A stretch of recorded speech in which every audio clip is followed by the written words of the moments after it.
একসাথে ৭২টি পূজা মণ্ডপে সরস্বতী পূজা ২০২৪ উদযাপনের মধ্য দিয়ে বিশ্ব রেকর্ড করল ঢাকা বিশ্ববিদ্যালয়ের জগন্নাথ হল।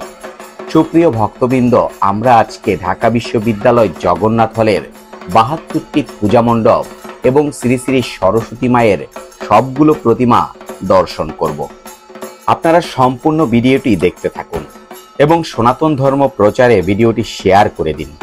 আপনার একটি শেয়ার অন্যকে ঘরে বসে মায়ের এই অপূর্ব সকল প্রতিমা দর্শন করতে সাহায্য করবে। প্রথমে আপনারা দেখতে পাচ্ছেন পুকুরের মধ্য অবস্থানে অপূর্ব প্রতিমা সেট নির্মাণ করা হয়েছে। ঢাকা বিশ্ববিদ্যালয়ের চারুকলা অনুষদ এই অপূর্ব প্রতিমা সেটটি নির্মাণ করেছেন।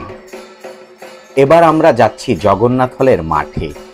এই মাঠে ঢাকা বিশ্ববিদ্যালয়ের প্রত্যেকটি বিভাগ তাদের নিজস্ব ডিজাইনের প্রতিমা সেট নির্মাণ করেছেন। এই সরস্বতী পুজোকে কেন্দ্র করে লক্ষ লক্ষ ভক্তের আগমন ঘটেছে জগন্নাথ হল প্রাঙ্গণে।